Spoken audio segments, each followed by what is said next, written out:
মনে করুন এই দেয়ালের ওই পারে রয়েছে আপনার স্বপ্নের জগৎ, কিন্তু আপনি ওই পারে যেতে পারছেন না। এখন আপনার ওই পারে যেতে হবে।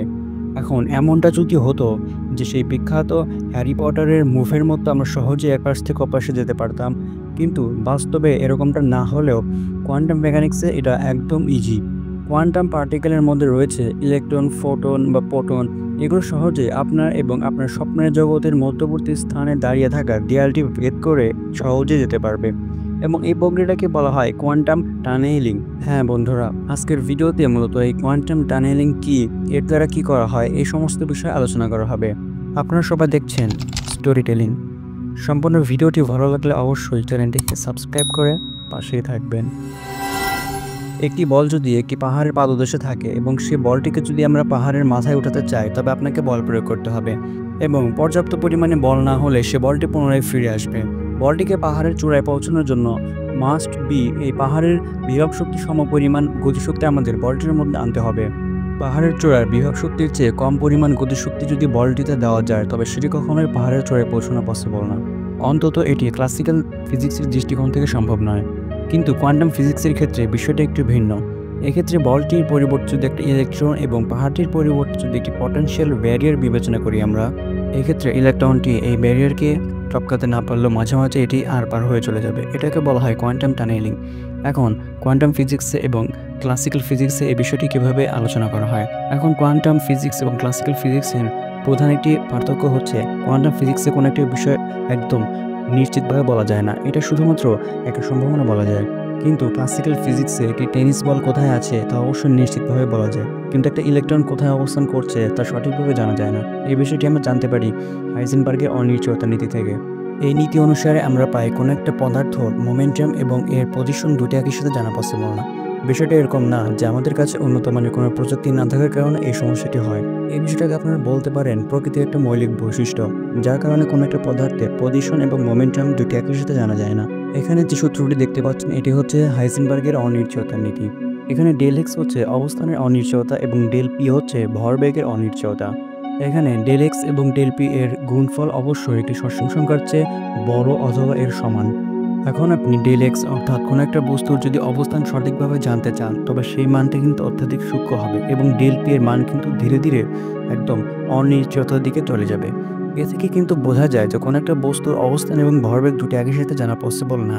কোয়ান্টাম পার্টিকেলের অবস্থান কোথায় তা সঠিকভাবে জানা না গেলেও এই শ্রোডিঞ্জারের তরঙ্গ সমীকরণের মাধ্যমে জানা যায় যে এই কোয়ান্টাম পার্টিকেল কোথায় হতে পারে। যেমন দুটি ছক্কার গুটি নিক্ষেপের পরে সেখানে কি কি উঠবে তা বোঝার একটি চার্ট হচ্ছে এরকম জায়গায় আমরা এরকম পাই হিসেবে চিনে থাকি। অপরভাবে একটি ইলেকট্রন কোথায় এর অবস্থান তা জানার জন্য শ্রোডিঞ্জারের তরঙ্গ সমীকরণ রয়েছে। এই তরঙ্গের বিস্তার যেখানে বেশি সেখানে এর অবস্থান পাওয়ার সম্ভাবনা বেশি, এবং যেখানে বিস্তার কম সেখানে ইলেকট্রন পাওয়ার সম্ভাবনাও কম। অর্থাৎ বলা যায় যে যেখানে যেখানে এই সমীকরণ রয়েছে প্রত্যেকটা স্থানে প্রায় ইলেকট্রন পাওয়ার সম্ভাবনা রয়েছে। এখন শ্রোডিঞ্জারের এই তরঙ্গ সমীকরণ আমাদের বলে যে কোনো একটা দেয়ালের ওপাশেও কিন্তু ইলেকট্রন পাওয়ার সম্ভাবনা রয়েছে, কেননা দেয়ালের ওপাশেও কিন্তু এই ফাংশন রয়েছে। যেহেতু ফাংশন বিদ্যমান তাই সেখানে ইলেকট্রন পাওয়ার সম্ভাবনা রয়েছে।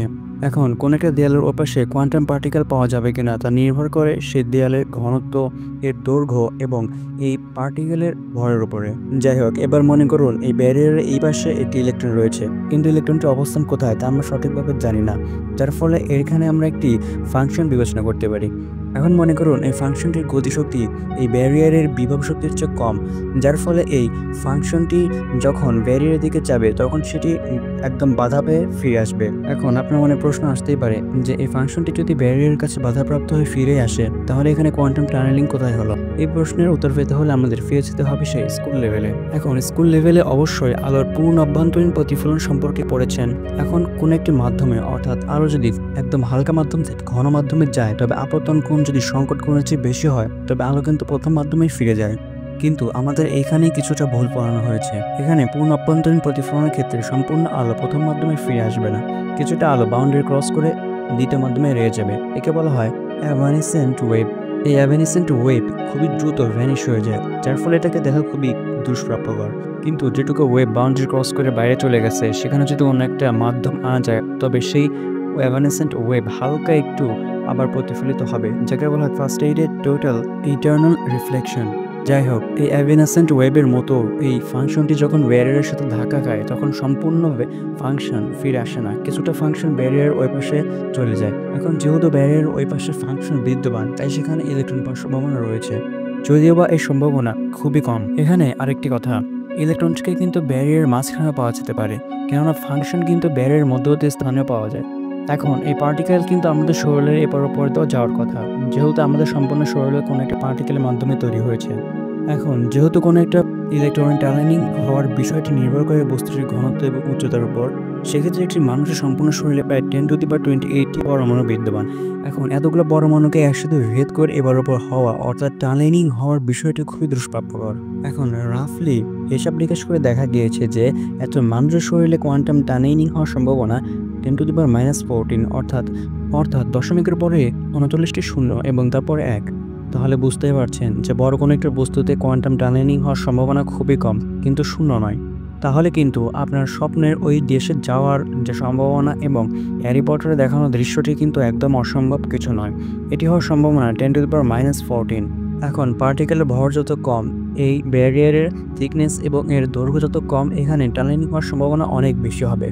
এখানে একটি কথা বলে নেওয়া ভালো, এখানে ব্যারিয়ার বলতে যেগুলো দৃশ্যমান ওয়াল সেগুলো কিন্তু বোঝানো হচ্ছে না, এখানে যে কোনো অদৃশ্য এনার্জি ওয়ালকেও বোঝানো হয়। আমাদের সূর্যও কিন্তু এই কোয়ান্টাম টানেলিং পদ্ধতির মাধ্যমে আলো এসে থাকে এবং যার ফলে পৃথিবীতে প্রাণের অস্তিত্ব টিকে রয়েছে। নিউক্লিয়ার ফিশন বিক্রিয়া ঘটানোর জন্য যে পরিমাণ চাপ এবং বলের প্রয়োজন হয় তা কিন্তু আমাদের সূর্যের মধ্যে বিদ্যমান নেই, যার ফলে এখানে নিউক্লিয়ার ফিশন বিক্রিয়া হওয়ার সম্ভাবনা ছিল না। কিন্তু তারপরেও কিন্তু সেখানে নিউক্লিয়ার ফিশন বিক্রিয়া ঘটছে। এটি মূলত হয়ে থাকে টানেলিং এর কারণে।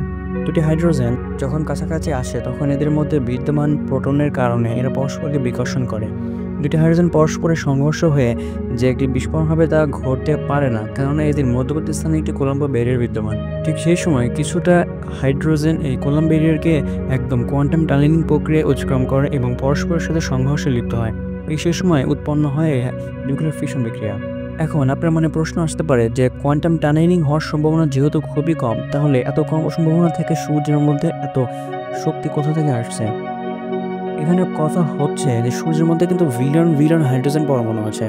এত সংখ্যক পরমাণু পরস্পরের সাথে সংঘর্ষ হওয়ার সময় যদি কিছুটা পরিমাণ হাইড্রোজেন পরমাণুর মধ্যে এই টানেলিং ঘটে, সেখান থেকে কিন্তু এই হাইড্রোজেন পরস্পর সংঘর্ষের মাধ্যমে এই নিউক্লিয়ার ফিশন বিক্রিয়া সংঘটিত হবে এবং সেখান থেকে এই শক্তি উৎপন্ন হবে। অপরদিকে আমাদের ডিএনএর মধ্যেও কিন্তু সর্বদা এই টানেলিং প্রক্রিয়া ঘটে, যার ফলে আমাদের ডিএনএতে মিউটেশন ঘটে। আমাদের এই মিউটেশন কখনো বা ক্ষতিকর এবং কখনো বা উপকার হয়। তবে এই টানেলিং কিন্তু বর্তমান যুগের জন্য একটি বড় সমস্যা হয়েছে। এখন ট্রানজিস্টর সম্পর্কে যাদের ধারণা আছে তারা জানেন পি এবং এন টাইপ এই রেজুলেশনের মধ্যে একটি সেমিকন্ডাক্টর বর্তমানে লেয়ার বিদ্যমান থাকে এবং এই লেয়ারকে বলা হয় ডিপ্লিকেশন লেয়ার। আমরা এই ট্রানজিস্টরকে যত ছোট করতে থাকবো, এই ডিপ্লিকেশন লেয়ার ঠিক ততটাই পাতলা হতে থাকবে। এখন ডেপ্লিকেশন লেয়ার এতটা পাতলা হওয়ার কারণে সেখানে ইলেকট্রন খুবই সহজে টানেলিং করতে পারবে, যার ফলে ট্রানজিশনের কার্যকারিতা নষ্ট হওয়ার সম্ভাবনা রয়েছে। বর্তমান বাজারে 3 ন্যানোমিটারের ট্রানজিশন পাওয়া পসিবল, ভবিষ্যতে হয়তো এর চেয়ে ছোট ট্রানজিশন বানানো পসিবল, কিন্তু সেখানে হয়তো ট্রানজিশন কার্যকারিতা নষ্ট হয়ে যাবে এই টানেলিং এ করার কারণে। সুতরাং উন্নত মানের প্রযুক্তি এবং সেমিকন্ডাক্টরের ক্ষেত্রে যে কোনো কিছু ইউজ করার জন্য আমাদের একটি সীমাবদ্ধতা রয়েছে, যার ফলে আমাদের উন্নত মানের কিছু চিন্তাভাবনা করতে হবে। টানেলিং এই জিনিসটি কোয়ান্টাম পার্টিকেলের মধ্যে ঘটে থাকে, যার কারণে একে কোয়ান্টাম টানেলিং বলা হয়ে থাকে। এই টানেলিং কিন্তু মানুষের মধ্যে হতে পারে, কিন্তু এর সম্ভাবনা খুবই কম, বাট নট জিরো। সুতরাং বলা যায় যে হ্যারি পটারে দেখানো দৃশ্যটি কিন্তু একদম অ্যানিমেটেড না, এটি বাস্তবসম্মত হতে পারে। আর এই বিষয়গুলি হচ্ছে প্রকৃতির কিছু অদ্ভুত বাস্তবতা।